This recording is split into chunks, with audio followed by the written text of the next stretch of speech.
call. My name is Osai Ojigo. I'm the Country Director of Amnesty International Nigeria.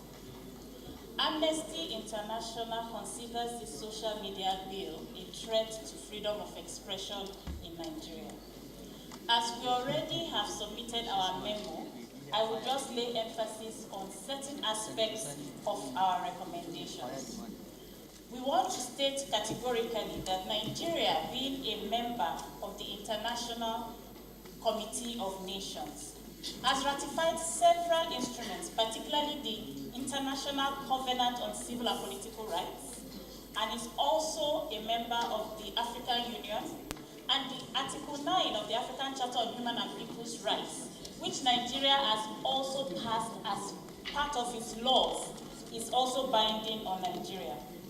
Our Section 39 of the Nigerian Constitution has captured most of these fundamental issues concerning freedom of expression in Nigeria. So it is important that any law and this social media bill in its current form will constitute a barrier to something which Nigeria has already decided it will not allow. The civic space in Nigeria is shrinking. In a recent study that we shared as Amnesty International titled Endangered Voices, Attack on Freedom of Expression in Nigeria, we documented several cases of repression against journalists, media practitioners, human rights defenders, and activists who have faced threats or have continued to face retaliations and reprisals simply for exercising their right to freedom of expression. The social media bill as it currently stands has very broad provisions which can lead to various interpretations depending on who is actually investigating the case. We have heard a lot today also about the exceptions that this right is not absolute. So permit me, Mr. Chair, to clarify that Article 19.3 of the ICCPR clearly states that any such restrictions shall only be provided by law and are necessary for respect of the rights or reputations of others and for the protection of national security or of public order or of public health or morals.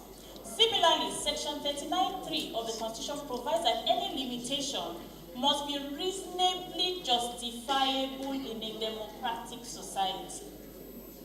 However, when you look at this bill, the way it has been worded, it would go beyond the very restrictive and limited positions that the ICCPR and the Constitution permits, especially when you look at words as prejudicial, feelings. All of these are very subjective, they are not clear, they are prone to abuse, and therefore highly likely to be inconsistently applied.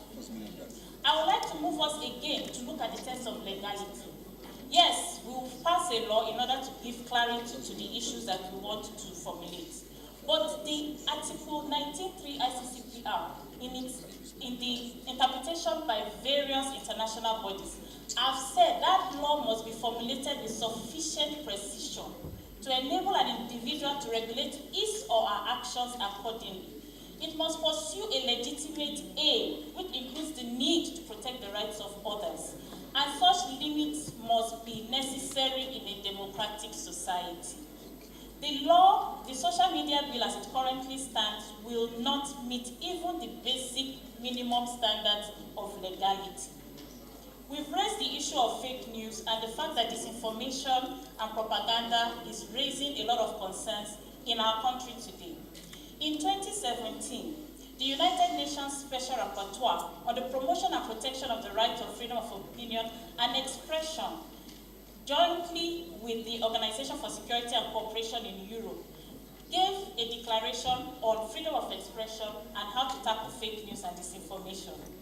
They clearly stated that the general prohibitions on the dissemination of information based on vague and ambiguous ideas, including false news or non-objective information, are incompatible with human rights law and should be abolished.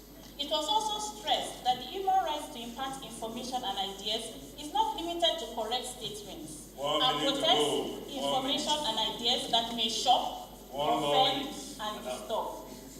Amnesty International is a politically non-partisan, does not take sides in armed conflicts or political disputes, adheres strictly to its mandate as a human rights organization, and does not take positions on issues outside of its mandate. We are independent of any government, political ideology, economic interest, or religion.